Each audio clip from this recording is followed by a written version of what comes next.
Baik, bisa banyaknya dugaan kecurangan pada pemilu 2024, ICW dan Kontras menilai pemilu tahun 2024 ini merupakan pemilu terburuk sejak era reformasi.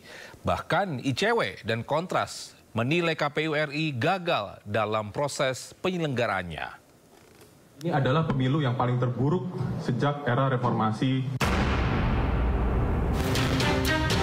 Indonesia Corruption Watch atau ICW dan Komisi untuk Orang Hilang dan Korban Tindak Kekerasan atau Kontras menilai KPU RI gagal dalam proses penyelenggaraan pemilu 2024. Bahkan ICW dan Kontras menilai pemilu 2024 sebagai pemilu terburuk sejak era reformasi. Selama proses pemilu 2024, setidaknya ICW menemukan sebanyak 310 peristiwa dugaan kecurangan di pemilu 2024 yang meliputi pelanggaran netralitas, manipulasi suara, penggunaan fasilitas negara oleh kandidat, hingga politik uang. ICW meminta KPU untuk melakukan audit menyeluruh soal anggaran serta sistem yang ada di aplikasi Sirekap. Perlu ada audit menyeluruh terhadap platform yang dikelola oleh KPU. Audit itu meliputi dari proses perencanaannya, bagaimana, proses implementasinya, bagaimana, termasuk juga anggarannya, begitu ya. Sementara itu, Kontras meminta KPU untuk langkah cepat tanggap dan kompensasi kepada keluarga KPPS yang sakit maupun yang meninggal dunia. Kontras juga masih menerima dugaan intimidasi sehingga harus ada pengawasan keamanan yang ketat kepada petugas KPPS. Dari data pemantauan yang dilakukan oleh Kontras, setidaknya kami mencatat ada 13 peristiwa penganiayaan, 5 peristiwa bentrokan, dan 8 lainnya yaitu intimidasi begitu.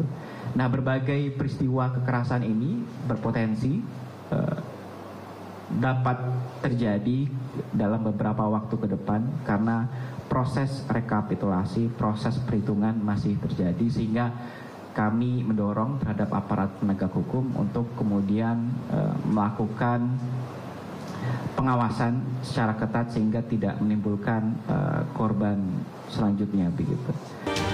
Atas temuan tersebut, ICW dan Kontras meminta KPU terbuka kepada publik dalam sistem informasi kampanye dan dana kampanye pemilu 2024. Dari Jakarta, Indra Setiabudi, Ari Setiawan, iNews melaporkan. Misal laporan terkait adanya dugaan potensi partai tertentu yang akan menerima limpahan suara demi memenuhi syarat lolos ambang batas parlemen muncul ke permukaan. Dugaan tersebut muncul seiring keputusan KPU untuk menghentikan sementara proses rekapitulasi suara di tingkat kecamatan. Akibatnya hal tersebut menimbulkan kecurangan. Skenario yang muncul ialah partai yang berpotensi kuat tak lolos parlemen akan melimpahkan suaranya untuk partai tertentu.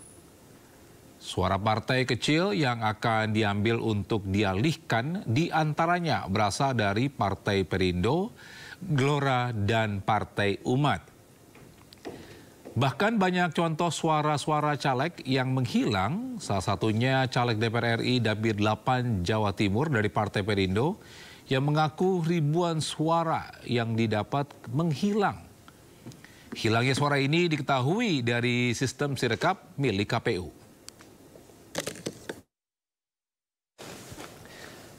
Bisa menggagas warga jaga suara EF Saifullah ini Fatah mengatakan semua bentuk penyelewengan kekuasaan pada Pilpres 2024 tidak boleh didiamkan.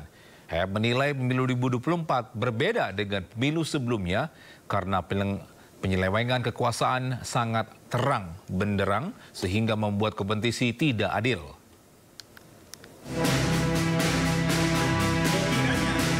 Gagas warga jaga suara EF Saifullah Fatah mengatakan dugaan penyelewengan bisa diurut dari hulu ke belakang ketika APBN digunakan untuk bansos meningkat drastis pada tahun 2023 dan 2024. Kemudian putusan MK soal syarat usia minimal capres-cawapres. EF berharap parpol pendukung paslon 1 dan 3 yang berada di luar koalisi Presiden Jokowi untuk memproses dugaan kecurangan lebih serius dan tidak menganggap kecurangan hal biasa. Pemilu 2024 kali ini menurut EF berbeda dengan pemilu sebelumnya karena penyelewengan kekuasaan sangat terang. Demikian juga soal sistem Sirekap yang dinilai amburadul dan kredibilitas KPU dipertaruhkan pada pemilu ini. Tetapi berkaitan dengan Pilpres, sudah terlihat potensi-potensi masalah, terutama dalam ketidaksesuaian antara C1 plano yang otentik dikirimkan ke website kami atau lewat aplikasi dengan data numerik yang dimunculkan di KPU. Tim Liputan iNews melaporkan.